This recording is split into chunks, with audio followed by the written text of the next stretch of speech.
Hi good morning. അപ്പോൾ നമ്മുടെ ഇന്നത്തെ റെസിപ്പി നല്ലൊരു സ്റ്റാർട്ടറാണ് കേട്ടോ. വളരെ എളുപ്പത്തിൽ തയ്യാറാക്കാൻ പറ്റുക, അതുപോലെ തന്നെ നമ്മുടെ വീട്ടിലുള്ള ഇൻഗ്രീഡിയൻസ് ഉപയോഗിച്ച് എളുപ്പത്തിൽ ഉണ്ടാക്കാൻ പറ്റിയ എല്ലാവർക്കും ഇഷ്ടപ്പെടുന്ന ഒരു സ്റ്റാർട്ടറാണ് നമ്മുടെ ഹണി ചില്ലി പൊട്ടറ്റോ. പേര് കേൾക്കുമ്പോൾ വളരെ വലിയൊരു പേരാണ്, പക്ഷേ സിമ്പിളായിട്ടുള്ള റെസിപ്പിയാണ്. നിങ്ങൾ ഇതുപോലൊരു പൊട്ടറ്റോ റെസിപ്പി തയ്യാറാക്കിയിട്ടില്ലെങ്കിൽ ഉറപ്പായിട്ടും തയ്യാറാക്കി വീട്ടിലെല്ലാവർക്കും കൊടുത്തു നോക്കൂ. എല്ലാവരും നന്നായിട്ട് എൻജോയ് ചെയ്ത് കഴിക്കും.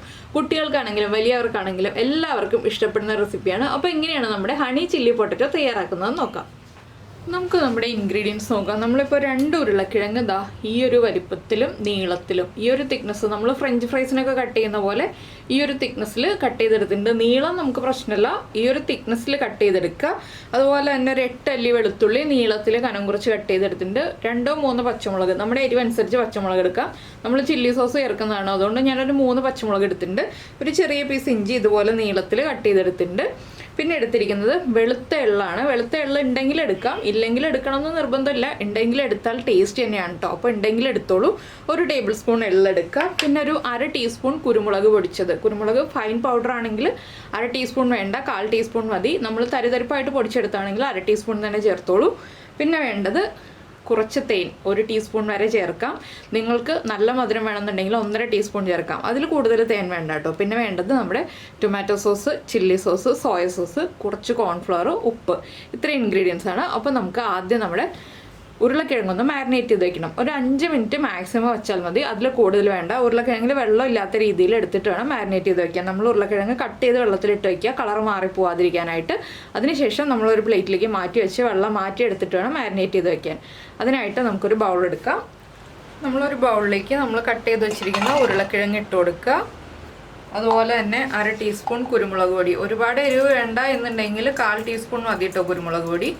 നമുക്ക് സ്റ്റാർട്ടറായിട്ട് കഴിക്കാനാകുമ്പോൾ 1/4 ടീസ്പൂൺ മുതൽ 1/2 ടീസ്പൂൺ വരെ നമ്മുടെ ടേസ്റ്റ് അനുസരിച്ച് കുരുമുളക് പൊടി ചേർക്കാം. പിന്നെ ഈ ഉരുളക്കിഴങ്ങിന് ആവശ്യമായ ഉപ്പ്, നമ്മുടെ സോസുകളിലൊക്കെ ഉപ്പുള്ളതാണ്, അതനുസരിച്ച് ഉപ്പ് ചേർക്കുക. ഒരുപാട് ഉപ്പ് കൂടി പോകരുത്. പിന്നെ നമ്മൾ ചേർക്കുന്നത് കോൺഫ്ലോർ ആണ്. ഇതിൽ മൈദപ്പൊടി ചേർക്കരുത്. കോൺഫ്ലോർ ചേർക്കുമ്പോൾ ഒരു 4 ടേബിൾ സ്പൂൺ വരെ കോൺഫ്ലോർ ചേർക്കാം. നമ്മുടെ ഉരുളക്കിഴങ്ങിൽ ഒരു കോട്ടിംഗ് വേണം, അതിനാണ് നമ്മൾ കോൺഫ്ലോർ ചേർക്കുന്നത്. മൈദപ്പൊടി ചേർത്തിട്ടുണ്ടെങ്കിൽ അത്ര ക്രിസ്പി ആവില്ല.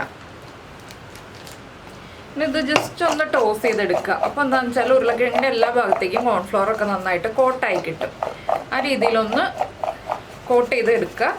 അപ്പോൾ നമ്മൾ കൈ കൊണ്ട് ഇളക്കുന്നതിനേക്കാൾ ഇങ്ങനെ ടോസ് ചെയ്തെടുക്കുന്നതായിരിക്കും നല്ലത്. ഇതൊരു 5 മിനിറ്റിൽ കൂടുതൽ നമ്മൾ മാറ്റി വയ്ക്കേണ്ട. നമ്മുടെ എണ്ണ ചൂടാവാനുള്ള സമയം, അത്രയും സമയം നമ്മളൊന്ന് മാറ്റി വയ്ക്കുക.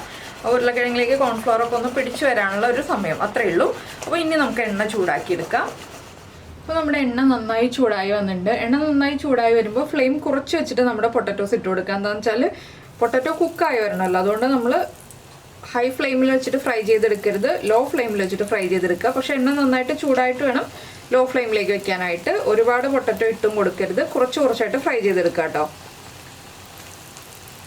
ഒരുപാട് ഇട്ട് കൊടുത്തിട്ടുണ്ടെങ്കിൽ അതിൻ്റെ ആ ഒരു കോൺഫ്ലവർ കോട്ടിംഗ് ഒക്കെ പോകും. അതുകൊണ്ടാണ് നമ്മൾ കുറച്ചായിട്ട് ഫ്രൈ ചെയ്തെടുക്കുക എന്ന് പറയുന്നത്. ഞാനിപ്പോൾ ഫസ്റ്റ് ബാച്ച് ഇത്രേ ഇടുന്നുള്ളൂ. ഇതൊന്ന് ഫ്രൈ ആയി വരട്ടെ. സാധാരണ നമ്മൾ ഫ്രൈ ചെയ്തെടുക്കുന്ന പോലെ ആദ്യമേ തന്നെ ഇട്ടിട്ട് ഇളക്കി കൊടുക്കരുത്. ഇട്ട് കഴിഞ്ഞിട്ട് കുറച്ച് സമയം കഴിഞ്ഞിട്ട് മാത്രം അടുത്ത സൈഡിലേക്ക് തിരിച്ചിട്ട് കൊടുക്കുക. ഒന്ന് കുക്കായി വരാനുള്ള സമയം കൊടുക്കുക. ഒരു മിനിറ്റ് നമ്മൾ ഇതുപോലെ തന്നെ ഇട്ട് ഒന്ന് ഒരു സൈഡ് ഒന്ന് കുക്കായി വന്നു കഴിയുമ്പോൾ നമുക്ക് അടുത്ത സൈഡിലേക്ക് തിരിച്ചിടാം. അങ്ങനെ ഒന്ന് ഗോൾഡൻ ബ്രൗൺ ഷെയ്ഡായി വരുന്നത് വരെ കുക്കാക്കി എടുക്കുക. അതുവരെ നമ്മൾ തിരിച്ചിട്ട് കൊടുക്കുക. അപ്പോൾ ഇതൊന്ന് കളർ മാറി വരട്ടെ. ഇപ്പോൾ ഇതൊന്ന് നമ്മുടെ പൊട്ടറ്റോ എല്ലാം ഈ ഒരു ഗോൾഡൻ ഷെയ്ഡായി വന്നിട്ടുണ്ട്. ഈ ഒരു ഷെയ്ഡ് മതി കേട്ടോ. ഇത് ഇനി ഇരുന്നിട്ട് ഒന്നുകൂടി ഒന്ന് ക്രിസ്പായി വരും നമ്മൾ എണ്ണയിൽ നിന്ന് മാറ്റി കഴിയുമ്പോൾ. അപ്പോൾ ഈ ഷെയ്ഡിലേക്ക് ആയി വരുന്നത് വരെ നമ്മൾ എണ്ണയിലിട്ടൊന്ന് ഫ്രൈ ചെയ്തെടുക്കുക. ഹൈ ഫ്ലെയിമിൽ വെക്കരുത് എന്നുള്ളത് മാത്രം ശ്രദ്ധിക്കുക, പൊട്ടറ്റോയുടെ ഇൻസൈഡ് കുക്കാവില്ല. ഇനിയിപ്പോൾ നമുക്കിതെല്ലാം എണ്ണയിൽ നിന്ന് മാറ്റി വയ്ക്കാം. ഇതുപോലെ നമ്മൾ എടുത്തിരിക്കുന്ന പൊട്ടറ്റോ മുഴുവൻ ഫ്രൈ ചെയ്ത് മാറ്റിയിട്ട് നമുക്ക് ബാക്കിയുള്ള കാര്യങ്ങൾ ചെയ്യാം. അപ്പോൾ ഞാൻ ഇതെല്ലാം ഫ്രൈ ചെയ്തെടുക്കട്ടെ. അപ്പോൾ നമ്മൾ നമ്മുടെ പൊട്ടറ്റോ എല്ലാം ഫ്രൈ ചെയ്തെടുത്തു. വേറൊരു പാൻ വെച്ചു. പാനിലേക്ക് ഓയിൽ ഒഴിച്ചിട്ടുണ്ട്. ഇതിലേക്ക് നമ്മൾ എടുത്തു വെച്ചിരിക്കുന്ന ഇഞ്ചി, വെളുത്തുള്ളി, പച്ചമുളക്, അതുപോലെ തന്നെ നമ്മുടെ വെളുത്ത എള്ള്, ആദ്യം വെളുത്ത എള്ള് ചേർക്കുക. അതിൻ്റെ കൂടെ തന്നെ നമ്മുടെ ഇഞ്ചി, വെളുത്തുള്ളി, പച്ചമുളക് ഇതെല്ലാം ചേർത്ത് കൊടുക്കുക. വെളുത്ത എള്ള് പൊട്ടാനൊന്നും നിൽക്കണ്ട കേട്ടോ. അതിൻ്റെ കൂടെ തന്നെ ഒരു 3 വറ്റൽമുളകും കൂടി ചേർത്ത് കൊടുക്കാം. വറ്റൽമുളക് ഓപ്ഷണലാണ്. ഞാനൊരു കളർഫുൾ ആവാൻ വേണ്ടി വറ്റൽമുളക് ചേർക്കുന്നേ ഉള്ളൂ. നിങ്ങൾക്ക് ചേർക്കണമെങ്കിൽ ചേർക്കാം, ചേർത്തില്ലെങ്കിലും കുഴപ്പമില്ല കേട്ടോ. ഇനി ഇതെല്ലാം ഒന്ന് വഴറ്റിയെടുക്കുക. ഇഞ്ചിയുടെയും വെളുത്തുള്ളിയുടെയും റോ ടേസ്റ്റൊക്കെ ഒന്ന് മാറി വരുന്നത് വരെ ഇളക്കി കൊടുക്കുക. അപ്പോൾ മുളക് ചേർക്കുന്നതനുസരിച്ച് നമ്മൾ ചില്ലി സോസിൻ്റെ അളവ് കുറയ്ക്കുക കേട്ടോ. ഒരുപാട് ചില്ലി സോസ് ചേർത്തിട്ടുണ്ടെങ്കിൽ എരിവ് കൂടുതലായി പോവും. അതുകൊണ്ട് തന്നെ നമ്മൾ മുളക് ചേർക്കുന്നതനുസരിച്ച് ചില്ലി സോസിൻ്റെ അളവ് പ്രത്യേകം ശ്രദ്ധിച്ച് ചേർക്കുക. ഇതൊന്ന് കുക്കായി തുടങ്ങണം. നമ്മുടെ എള്ളിൻ്റെ കളറൊന്നും മാറിപ്പോരുത്. ചെറിയ ഫ്ലെയിമിൽ വെച്ചിട്ട് തന്നെ കുക്ക് ചെയ്യുക. ചെറിയ ഫ്ലെയിം എന്ന് വെച്ചിട്ടുണ്ടെങ്കിൽ ചെറിയ ബർണറിൽ ഹൈ ഫ്ലെയിമിൽ വയ്ക്കുക. ഇനി ഫ്ലെയിം കുറച്ച് വയ്ക്കുക. നമുക്ക് സോസുകൾ ചേർത്ത് കൊടുക്കാം. ഇഞ്ചിയും വെളുത്തുള്ളിയും ഒക്കെ ഒന്ന് കുക്കായി തുടങ്ങിയാൽ മതി. വല്ലാതെ നമ്മൾ ഓവർ കുക്കായി പോകണ്ട. ഇനി നമ്മൾ ഫ്ലെയിം കുറച്ചിട്ട് 1 teaspoon soya sauce, 1 teaspoon red chilli sauce. നിങ്ങൾ ഗ്രീൻ ചില്ലി സോസാണ് ചേർക്കുന്നതെങ്കിൽ 1/4 ടീസ്പൂൺ ചേർത്തോളൂ. എപ്പോഴും റെഡ് ചില്ലി സോസും കൂടി നമ്മുടെ വീട്ടിൽ കരുതി വെക്കുകയാണെങ്കിൽ അതാണ് നല്ലത്.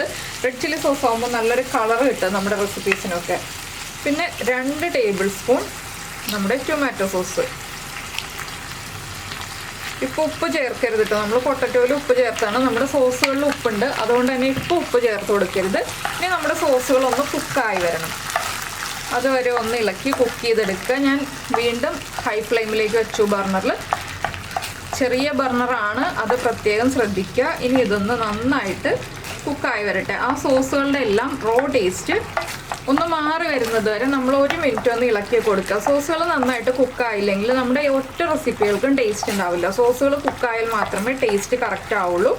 ഇതിലേക്ക് ഇനി നമ്മൾ ചേർക്കേണ്ടത് 1 പിഞ്ച് പഞ്ചസാര. നമ്മുടെ എരിവും ഉപ്പും പുളിയൊക്കെ ബാലൻസ് ചെയ്യാൻ 1 പിഞ്ച് പഞ്ചസാര ചേർക്കുക. നമ്മൾ ലാസ്റ്റ് തേൻ ചേർക്കുമെങ്കിലും 1 പിഞ്ച് പഞ്ചസാരയും കൂടി ചേർക്കുക.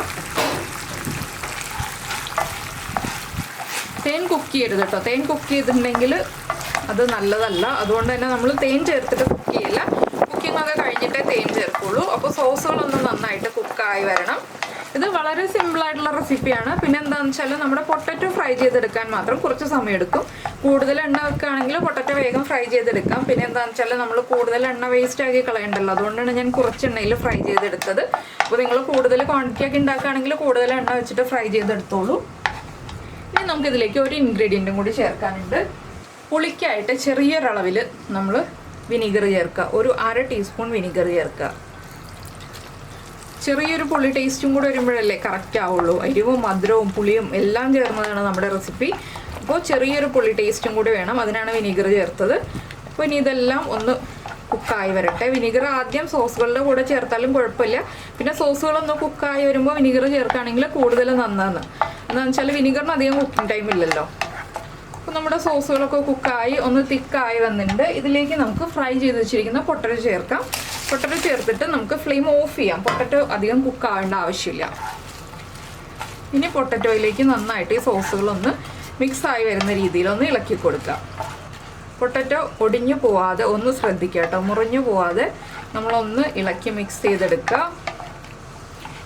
ഇനി നമ്മൾ അധികം ഇളക്കേണ്ട. ഇതിലേക്ക് 1 ടീസ്പൂൺ തേൻ. അധികം മധുരം വേണമെങ്കിൽ മാത്രം 1 ടീസ്പൂൺ. ഞാനിപ്പോൾ 1/2 ടീസ്പൂൺ തേനെ ചേർക്കുന്നുള്ളൂ. എന്താണെന്ന് വെച്ചാൽ എനിക്ക് ഒരുപാട് മധുരം വേണ്ട. അതുകൊണ്ട് ഞാൻ 1/2 ടീസ്പൂൺ തേൻ എടുത്തിട്ടുണ്ട്. ജസ്റ്റ് ഒന്ന് മുകളിലൂടെ ഒഴിച്ചു കൊടുക്കുക. കുട്ടികൾക്കൊക്കെയാണ് കൊടുക്കുന്നതെങ്കിൽ 1 ടീസ്പൂൺ തേൻ തന്നെ ചേർത്തോളൂ. കുട്ടികൾക്കൊക്കെ ഇഷ്ടമായിരിക്കും. എരിവും മധുരവും എല്ലാം ചേർന്ന റെസിപ്പി. വീണ്ടും ഒന്ന് മിക്സ് ചെയ്തെടുക്കുക. ഫ്ലെയിം ഓഫ് ചെയ്തിട്ടാണ് നമ്മൾ തേൻ ചേർത്തിട്ട് ഇളക്കി മിക്സ് ചെയ്തെടുക്കുന്നത്. ഇനി നമുക്കിതൊരു ബൗളിലേക്ക് മാറ്റിയിട്ട് പ്രസൻറ്റ് ചെയ്യാം. നമുക്കിനി ഗാർണിഷ് ചെയ്യേണ്ട ആവശ്യമൊന്നുമില്ല. എന്താണെന്ന് വെച്ചാൽ നമ്മുടെ വെളുത്ത എള്ളും വറ്റൽമുളകും എല്ലാം ചേർന്നിട്ട് ഗാർണിഷ് ചെയ്യാൻ ആവശ്യമായ കാര്യങ്ങളൊക്കെ നമ്മൾ ആദ്യമേ ചേർത്ത് കഴിഞ്ഞു.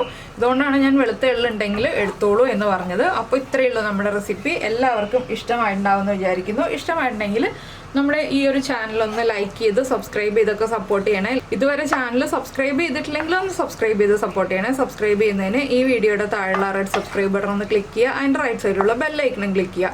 അപ്പോൾ ഓൾ എന്ന് പറഞ്ഞിട്ടൊരു ഓപ്ഷൻ കാണാം. അപ്പോൾ ആ ഓളും കൂടി പ്രസ് ചെയ്തിട്ടുണ്ടെങ്കിൽ ഞാൻ എപ്പോഴും വീഡിയോ അപ്ലോഡ് ചെയ്യുമ്പോൾ നിങ്ങൾക്ക് നോട്ടിഫിക്കേഷൻ വരും. അതുപോലെ തന്നെ നിങ്ങൾക്ക് ഇഷ്ടപ്പെട്ട റെസിപ്പി ആണെങ്കിൽ ഒന്ന് കമൻറ്റ് ചെയ്യാനും കൂടി മറന്നു പോകരുത്. അപ്പോൾ എന്തായാലും നമുക്ക് നമ്മുടെ അടുത്തൊരു റെസിപ്പിയുമായിട്ട് അടുത്ത ദിവസം വീണ്ടും കാണാം.